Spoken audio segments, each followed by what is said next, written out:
From a top secret network of highly secure locations across North America, this is the Spurs Insider, the podcast where, like our local Cagers, we always put up a good fight, but are still learning how to finish. I am your host, as always, Mike Finger, joined by Express News sports editor Nick Talbot and beat writers Tom Orsborn and Jeff McDonald.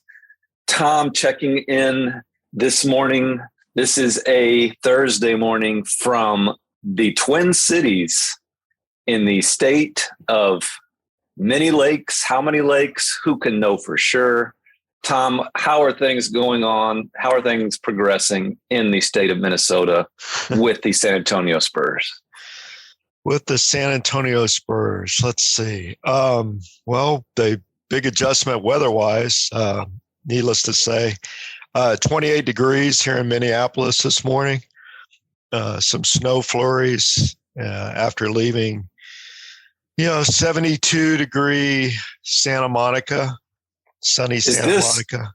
Is this what we've come to on the Spurs Insider podcast, where we talk not about the team itself, but about the various weather patterns that our local Cagers are experiencing? That's right. Is there anything more newsworthy to say about this team that you are following across North America? Local Cagers are, as you good analogy to start off the show, the fight is still there. Greg Popovich said before the loss to the Clippers on Tuesday night that even when they lose, it can be as enjoyable as hell. And unfortunately for them, there's been a lot of hell lately with the losses, but they have been enjoyable. The Laker game, they that was impressive. They kept falling behind. They'd fall behind by double digits, make a run and get back. They were never out of that game. They always came back, and they pulled within two with about 2 minutes left, and then they unraveled. 1 for 6 shooting in that final 2 minutes. A turnover by Thad Young, and there you go. That's all she wrote. But I was struck in watching both of those games. The Clippers, to a lesser degree, because the unraveling, as you called it, happened a little earlier. But both of those games follow the pattern from plenty of them this season. And this is not exactly groundbreaking analysis, but it sort of made me think of all the games over all the years watching the San Antonio Spurs play basketball, dating back to the 90s, shoot, even before, dating back to the David Robinson days, where the game is close. The upstart, up-and-comer is hanging with the better team for 44 minutes. And then the team with Tim Duncan and Tony Parker and Manu Ginobili knows how to finish, and a team without those players doesn't. And all that fight for 44 or 45 minutes kind of goes out the window. It's kind of like this franchise is learning, and again, this is not a new idea, but it's learning what the rest of the NBA has felt for 20 years. That you can hang with the team, but beating a team in the final few minutes is a whole different animal. Yeah, I was going to say the viewers that are just now tuning in, because you can do that on a podcast. You start in the middle. Okay. They might think this is an episode from last week or 2 weeks ago or the beginning of the season. Like it's the same story with these guys. And I mean, that's not even a criticism. It just is what it is. They're going to play hard. They're going to, be young and athletic and show you flashes of some fun stuff. But when they're playing a team that's clearly better than them and clearly has more stars than them and clearly has been around together longer than them, they're probably not going to pull it out at the end. So it's sort of the same song, 57th verse here. And I'm not sure you guys. So back to the weather. Can we get back to the weather now? we can in a little bit, but I do actually have a basketball question. I might be forgetting one, but Milwaukee was the best victory of the year so far in terms of just level of how impressed you were with it. I mean, it was the best team they've probably beaten and just the best all-around game. But even in that one, that was a game where they kind of were in control for most of the fourth quarter, and Milwaukee made a little bit of a run where it was dicey there for a couple of possessions. But I don't think the local Cagers so far this year have won a game where it went down to like important possessions in the final minute. Am I wrong about that? I think most maybe you're not wrong about teams out. You're not wrong about that. Their victories are all blowout victories, and even the aforementioned Milwaukee win, it's the only one that wasn't double digits, but it was 9 points, the final margin. So yeah, they haven't really passed that test of having to, execute this defensive possession and this offensive possession and win the game. But that's probably that's probably the last step for a young team to be able to do that on a consistent basis anyway. So I don't think it's like, I think it's it's hard to do a podcast on this because all of this is expected. Like there's nothing unexpected or nothing we can, they really suck, like there's nothing we can really wag our finger at because it's all expected. It's like, it's like watching a 8-year-old try to ride their bike. You can't get mad when they fall down every now and then. Tom, what would, if you do want to get into the weeds on just the issues that this team faces in those close games. The last one was at Staples Center, which will not be Staples Center much longer, against the Lakers in that game where you kind of broke down the possessions that the Spurs had. And they were right in it, down by 2 points, had a chance. And then, you blink your eyes and it's over. Again, Jeff is right. We can't really wag our fingers and call this team out for completely blowing a game against the Lakers at Staples Center. But in those possessions, was there anything that you were surprised by or that you felt maybe they could have done better in those situations? Well, again, it's looking for a closer, and I think in those, they were 1 for 6 there at the end in the final 2 minutes, and I think DeJounte took the majority of the shots, and just couldn't get them to fall. They were good looks, just couldn't get them to fall, and it's still that continuous search. DeJounte's been playing great, by the way, and no knock on him, but they just lack that finishing guy, the guy that can just close it out for them. And and then Thad's turnover, Pop chalked that up to a team still trying to learn how to play with each other, and I think that's very true. They're still going through that, and you see it pop up at so many times during the game, just turnovers here and there that you wouldn't see from a cohesive unit that's been playing together. So yeah, I guess it goes back to the topic that we've touched on so many times, just finding a way to close out these games. And DeJounte's he's the best choice at the moment. Although Devin had a great game, that Lakers game, with 11 points in the fourth quarter. And I believe he took 1 or 2 shots there at the end, but they just couldn't get him to fall. You don't just automatically become a closer, right? Like it's going to take a lot of being in that situation, failing in that situation a lot. I don't see this as just a this season problem. This is somebody, possibly DeJounte, is going to have to grow into, even in the next season and games beyond that. So, I think we look at this season as a developmental season. So every situation they can get in that way, and that is that way. Even if they don't pull it out, even if they don't win it, even if they muck it up, I think it all is just, to use a Patty Mills phrase, it all goes in the bank, and you can use it at a later date. I guess I could open it up to the group along those lines.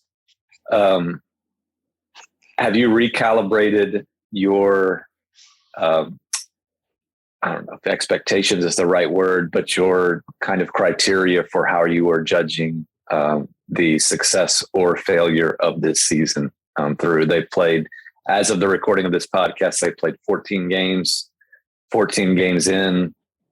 Have you changed your mind as to what standards you're using to kind of follow along with the Cagers throughout this campaign?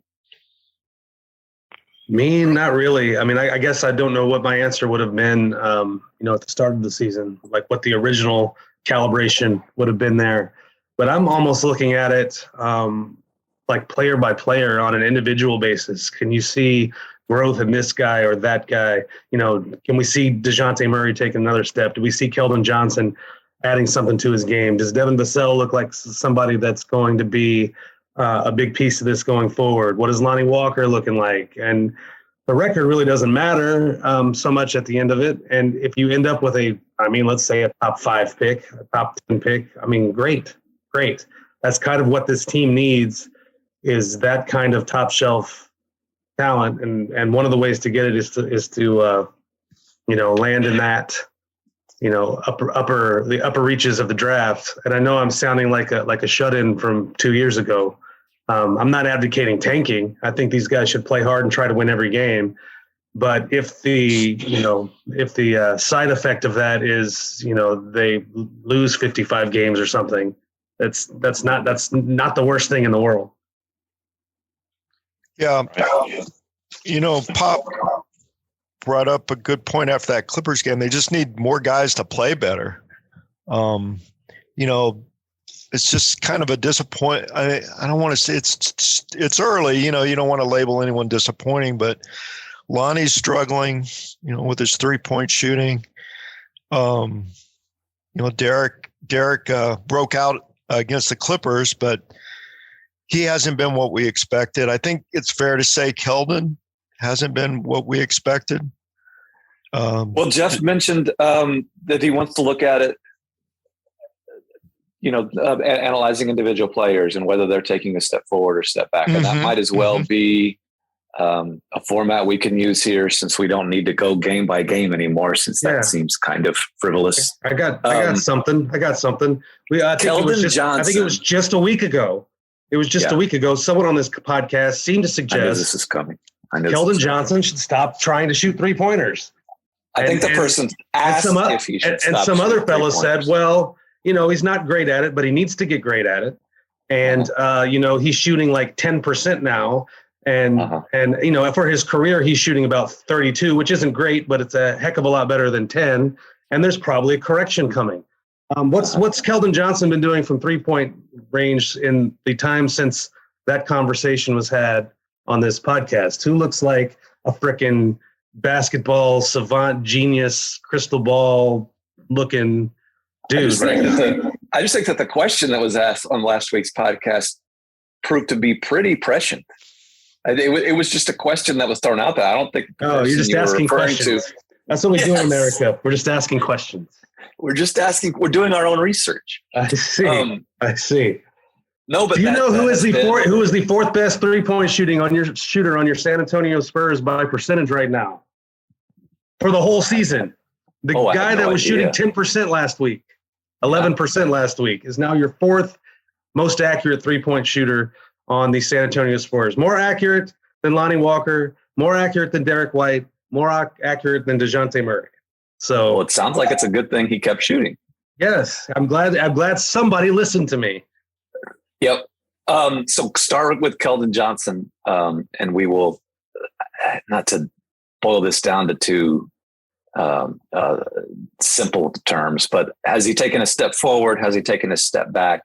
Is he kind of treading water here for the group? What is your verdict on Kelvin Johnson through 14 games? I would say he's actually taken a step forward. I mean, I know that we'd like to see more consistency from him, but one of the things I was kind of looking for him going to this year, does he have anything else in his arsenal besides putting his head down and just throwing himself into a big man and finishing some crazy layup or drawing a foul? And he still reverts to that mode a lot, and I think he still reverts to that mode a lot when things bog down and get tough, and that's kind of been a little bit of their fourth quarter issues. But he's also shown me throughout the guts of other games, he's got a little Euro step, he's got a little pull-up jumper, he's got other ways to get to the basket. Now he's making threes in the last week or so. Is it a big enough step forward? I don't know how to judge that. I guess the coaches could be the judge of that. But I am seeing. Gosh, you sound like Greg Popovich. I'm seeing different things out of him this year than we have in the past, and I think that's I think that's a positive sign. I think you're right. I think on his ledger. I think I was just expecting more, I guess, but you're right. I mean, numbers are up, and he's diversifying his offensive selection, shot selection. But yeah, I guess I just expected more, which was probably unfair. DeJounte Murray, same question. Oh, sorry. Go ahead, Nick. Yeah. I want to ring on Keldon because everyone's, when I do ring in, it's usually about singing Keldon's praises. But through 14 games, I'll be the negative Nancy and say, I don't know if he's, there's little things about his game where it's better.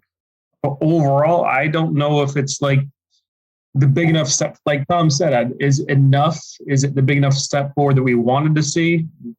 For the Spurs, I'm going to say no.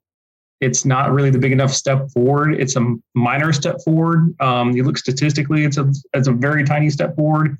He has added little things about his game, but beginning of the season, I said, if the Spurs are going to find a lot of success, Kelvin Johnson has to be your best player.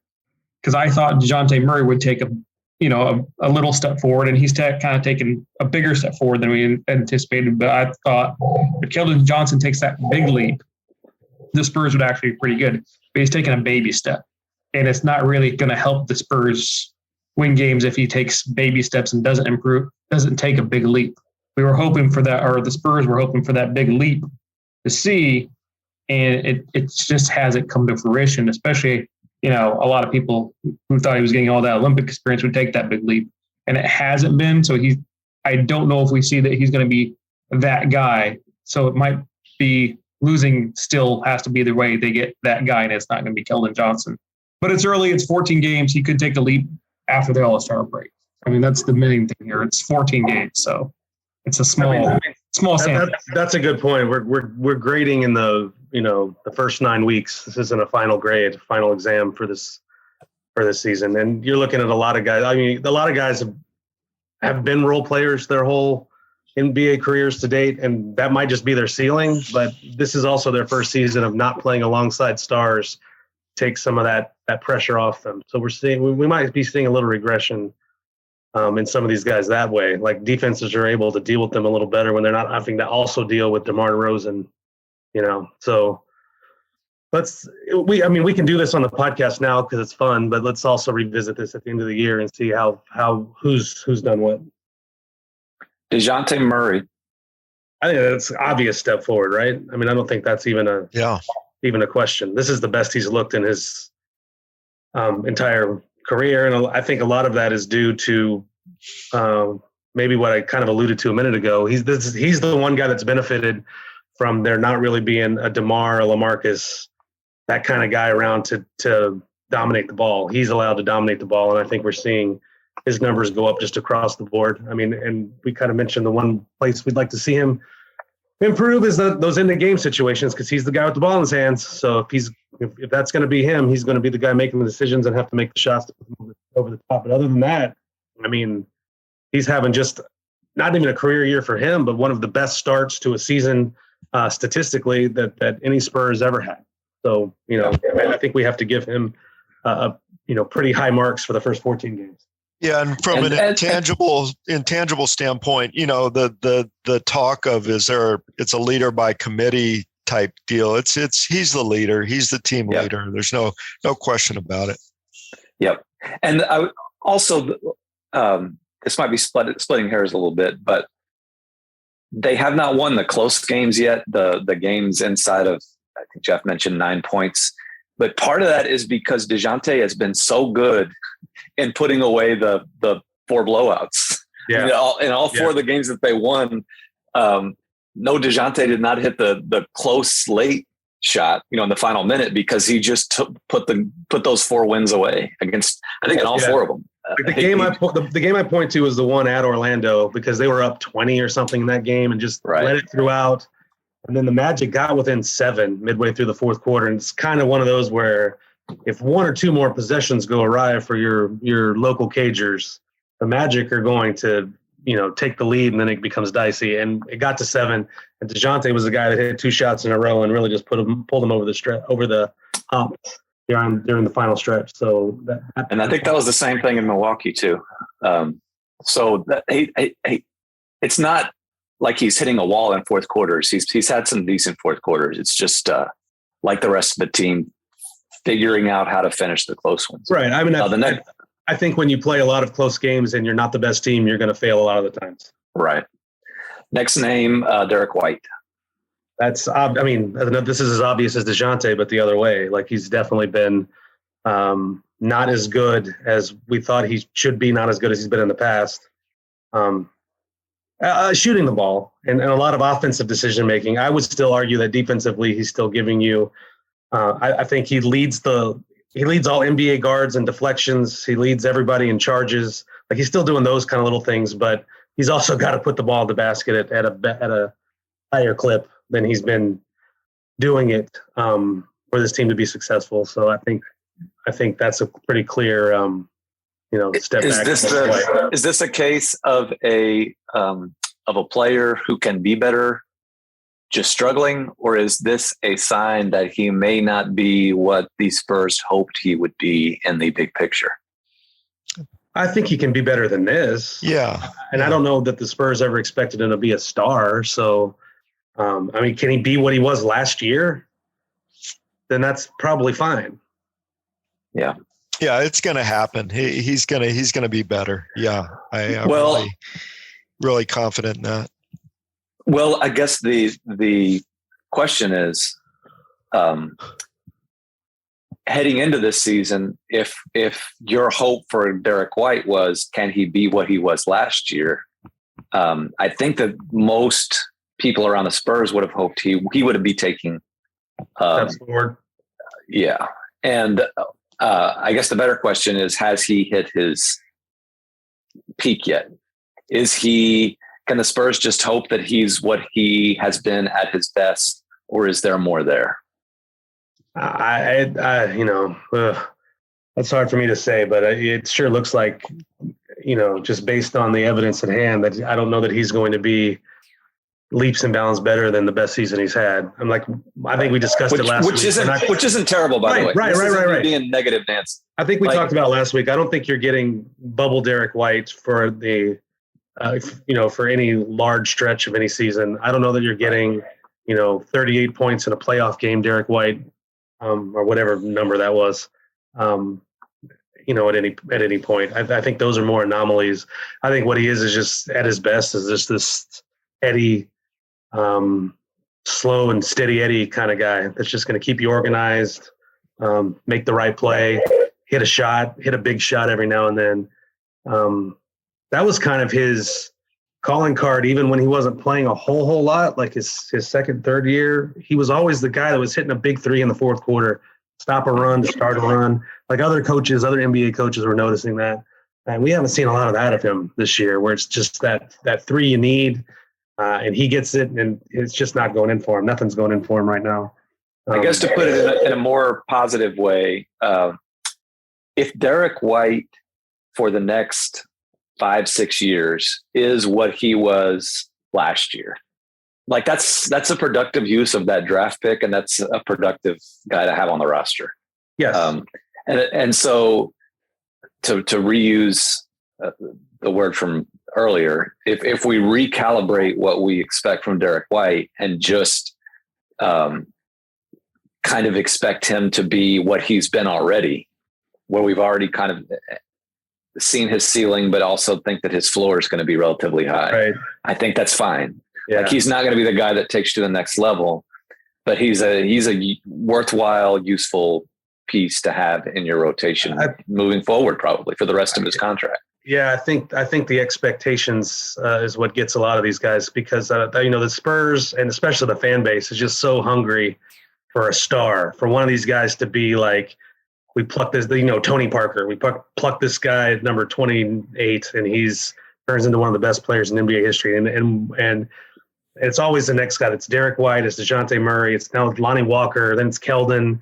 Now people are going to put that on Primo. And when they don't live up to that kind of almost unrealistic expectation, I think people get a little disappointed for reasons that probably are not fair. Because we are talking about, for the most part, these guys are all late first-round draft picks. Like, they are what they are.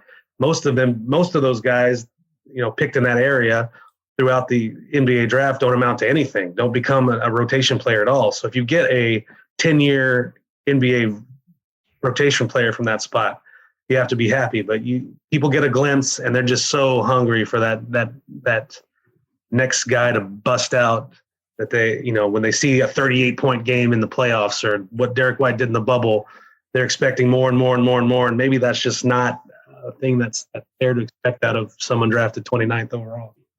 One of the last news stories of the preseason was whether or not the San Antonio Spurs would sign Lonnie Walker IV to an extension. They did not.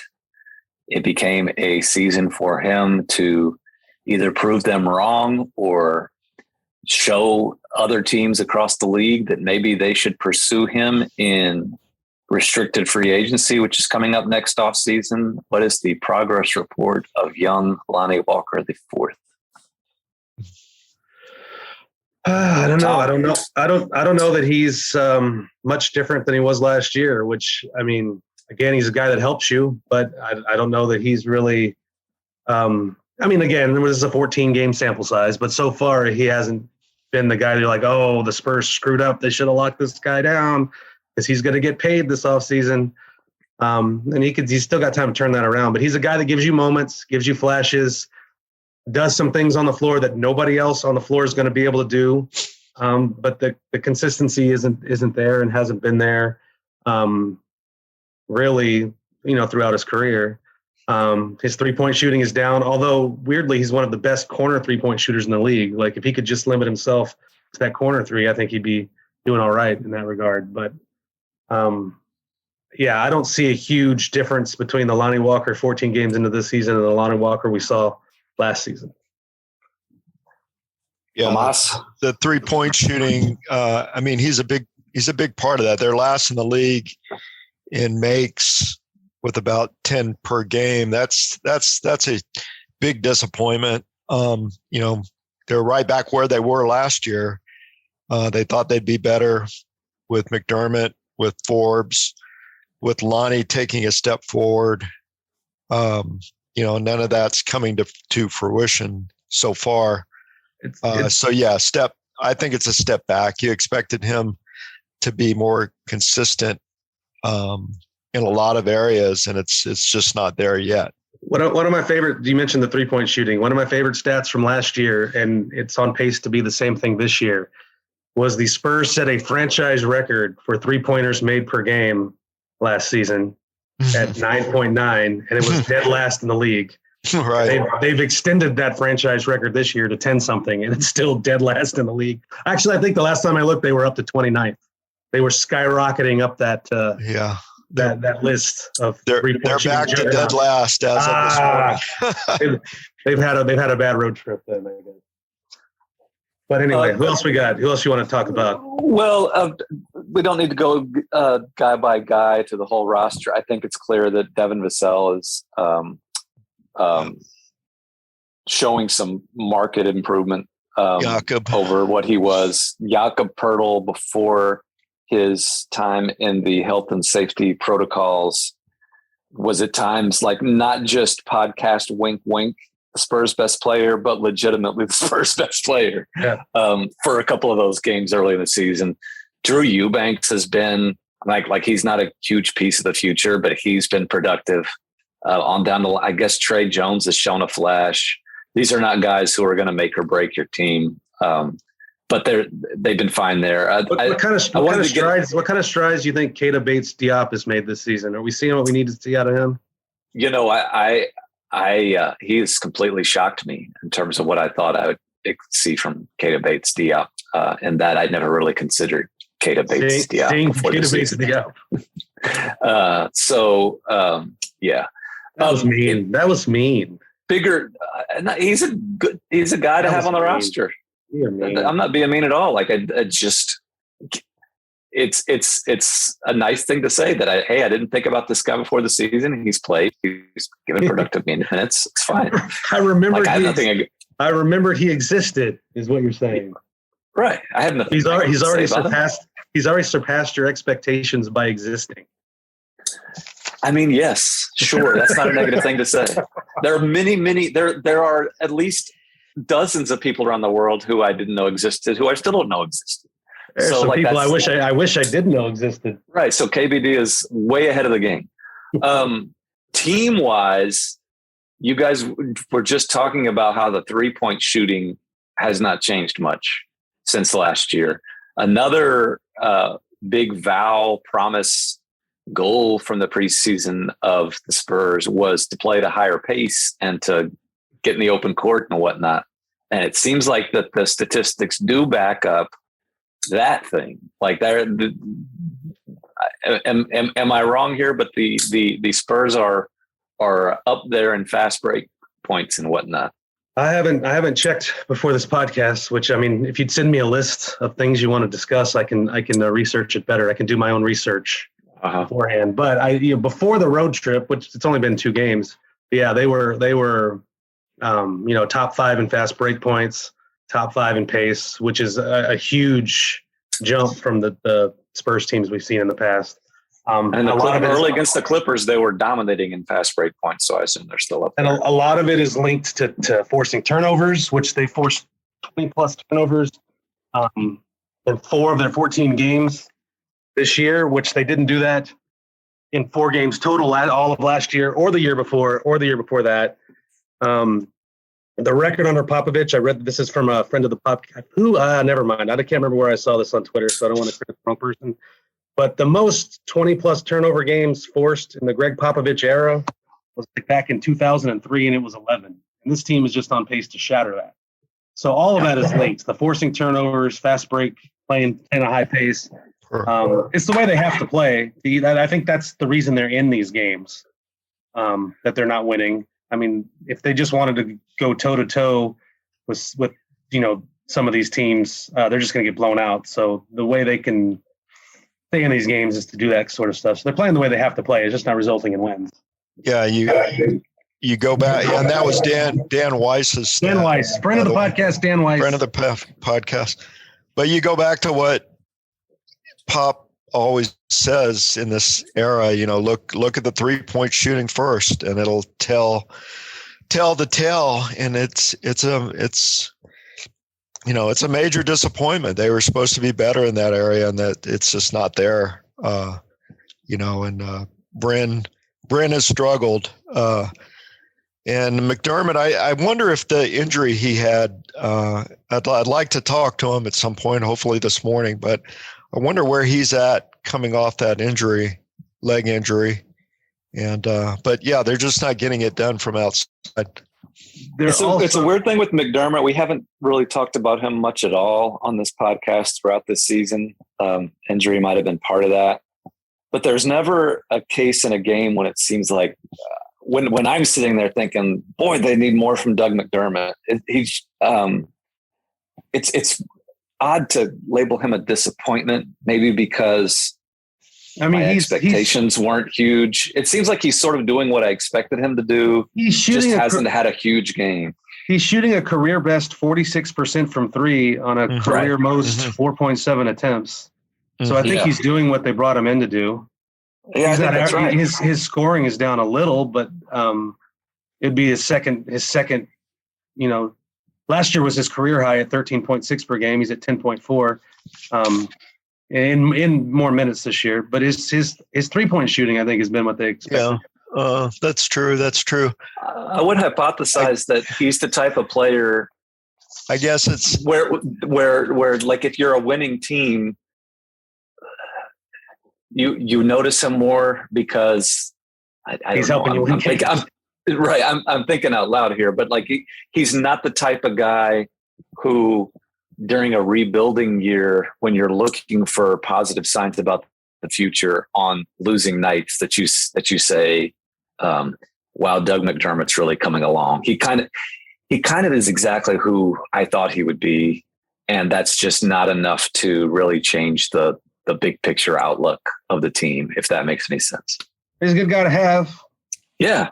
Good veteran dude. Again, I'm not casting stones here towards anyone, towards Doug McDermott or KBB or, name your guy. All right. You want to hear another fun stat? If you want to play fun with stats, do you know which team leads the entire NBA in field goals made per game? Field goals made per game. Gosh, yes. I think it could be any number of 30, but I would guess it might be the Spurs.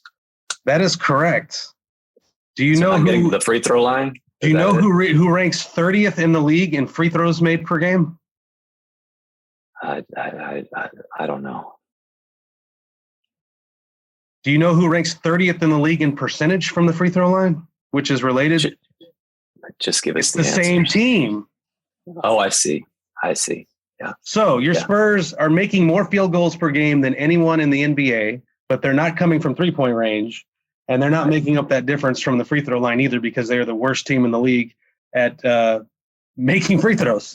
But I think that kind of goes hand in hand. If you like the team, yeah, it all goes together. Like you probably do not want to lead the league or even be top 5 in field goals made per game, because that means you're not. I think it sort of follows that you're not going to go get to the free throw line, and you're not getting to the 3-point line. I suppose, but second on that list is the Charlotte Hornets, but third is the Phoenix Suns. Who play that mid-range style that the Spurs do. It's kind of a mixed bag, because Memphis Grizzlies are fourth. Fifth, like top 5 in field goals made are your Golden State Warriors. Ah, okay. So that's interesting. I think you do have a point. It's not like this top 10 list is loaded with like championship contenders. Right.